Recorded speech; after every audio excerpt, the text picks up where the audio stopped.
Hello students, insolvency account के कुछ next topic का मैं आपके सामने लेकर आ रही हूँ। काफ़ी शॉर्ट ये टॉपिक्स हैं और इम्पोर्टेंट भी हैं। First is transfer of assets, कि अगर हम अपने सभी असेट्स की ट्रांसफ़र कर देते हैं विदाउट वैल्यूएबल कंसिडरेशन तो वो वैड हो जाती हैं, यानी कि वो ट्रांसफ़र नहीं कहलाएगा। और ये आप जब इंसॉल्वेंट हो रहे हैं, वो पर्सन इंसॉल्वेंट हो रहा है, उसके within 2 years of the date ये हमने क्या की हो, ट्रांसफ़र की हो। लेकिन इसमें मैरिज पर अगर दी जा रही है कोई accept in consideration of marriage, तो वो हम कह सकते हैं अपवाद है, यानी कि वो ट्रांसफ़र माना जाएगा। इसके अलावा कोई ट्रांसफ़र नहीं माना जाएगा, उसको एज अ प्रॉपर्टी जो है वो माना जाएगा और उसको लिस्टिंग में दिखाया जाएगा। इसके बाद next is assignment of assets. Assignment of assets में अगर इंसॉल्वेंट ने असाइनमेंट कर दिया है, असाइनमेंट मीन्स होता है कि कोई बिल जो है वो प्रिपेयर कर लेना, यानी वसीयत जो है वो बना देना। तो ऐसी सिचुएशन में अगर कोई भी असेट्स जो है वो उसने असाइन कर दी है तो उसको भी ऐसे ट्रीट किया जाएगा कि वो उसकी खुद की असेट्स है और उसको यूटिलाइज किया जाएगा सभी क्रेडिटर्स में डिस्ट्रीब्यूशन करने के लिए।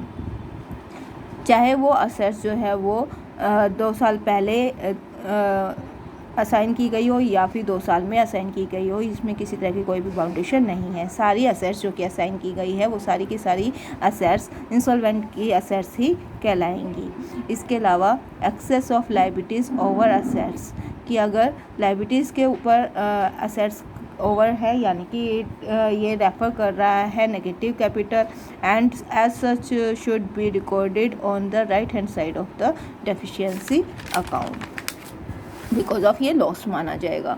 इसके बाद provision for doubtful debts, it is recorded on the left hand side of the deficiency account because it is a part of the profit.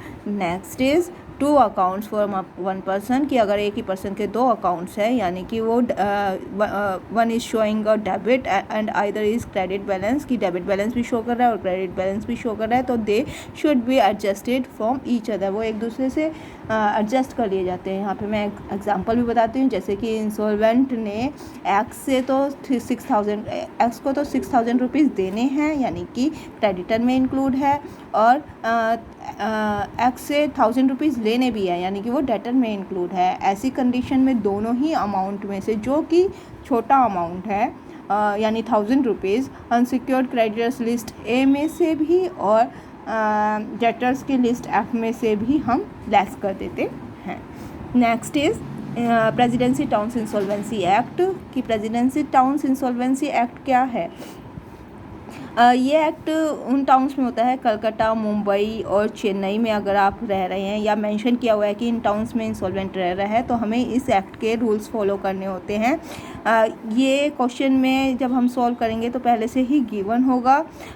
इस under this act following assets of insolvent are available for the distribution among the creditors of the insolvent, की हम ये कह सकते हैं कि कुछ assets हैं जो कि हम मतलब जब डिस्ट्रीब्यूट करेंगे क्रेडिटर्स को तो इन असेट्स को हम निकाल देते हैं। ये असेट्स जो है वो यूज़ नहीं करी जाती क्रेडिटर्स को डिस्ट्रीब्यूट करने के लिए।